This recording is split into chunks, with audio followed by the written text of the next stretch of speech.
Hello, welcome back for our Unit 3 discussion board here on our American History 1 course.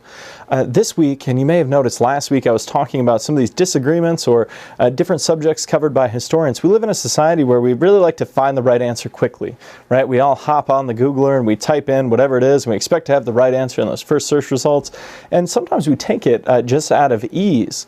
But one of the things that we want to realize is really intelligent people can have disagreements all the time based on their philosophical bent, based on past experiences they've had, based on the information that they're privy to.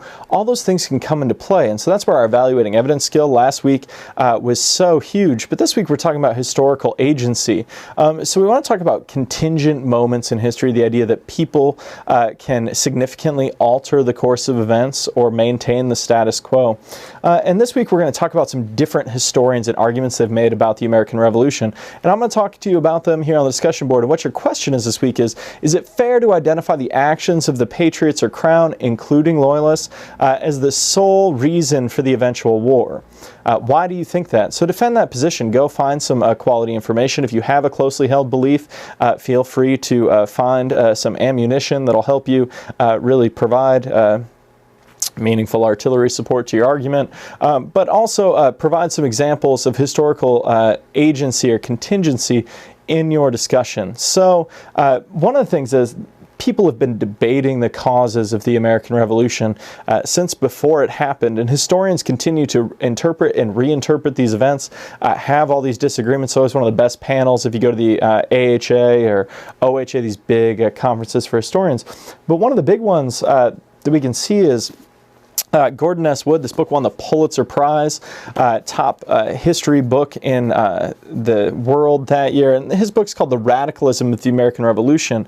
And this is a very, very rigorously studied book that looks at kind of the onset and traditional roots of dissent among the colonies prior to the American Revolution.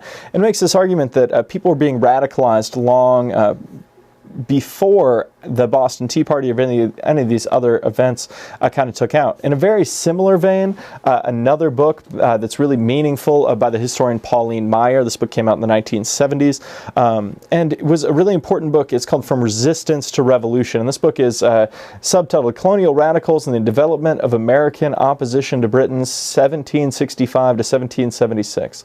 So Maier really puts together kind of classic work here where she traces kind of this extra-legal situations of colonial resistance movements as they kind of move away from British authority. So she starts to look at political parties. She looks at the Whigs as they organize resistance to things like the Stamp Act. And she starts to look at how the royal government's going to collapse as this develops. And she also kind of is just looking at this idea of initially people wanted to just change the system. They wanted to resist. And at what point does that shift to being a call for outright revolution? So we think about that with our discussion question. It's fair kind of to look at this as the sole reason one of these parties or the other. Realistically, it's probably in the middle and how people are being radicalized, who's being moved towards what positions. That's what Maier's really useful to. Christopher Magra, in a new book, just came out a couple of years ago called The Fisherman's Cause, Atlantic Commerce and Maritime Dimensions of the American Revolution. Magra's going to make an argument here where he talks about kind of the economic role of fishermen and how he looks at these connections between commercial fishing industry and colonial America and the American Revolution.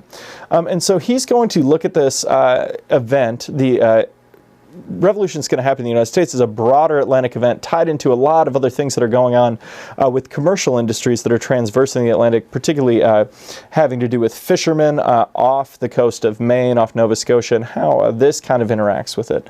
So you could look at some of those things, and he's going to argue that their actions are more significant than many other people. So when we think about agency, what groups of people were able to have a voice that was able to move us maybe from resistance to revolution? People have made other arguments that will move it to a much more macro level. This giant book, look how thick this is. This is Fred Anderson's Crucible of War book.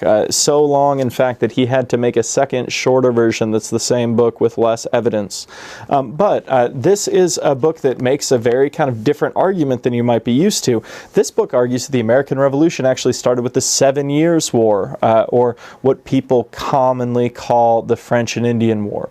And he's going to make this argument by looking at how this is what precipitates the rise in taxation that's going to lead to the popular calls for no taxation without representation, and looks at this in a truly global context that paints the revolution as being kind of second act to the first act that was the 7 Years' War.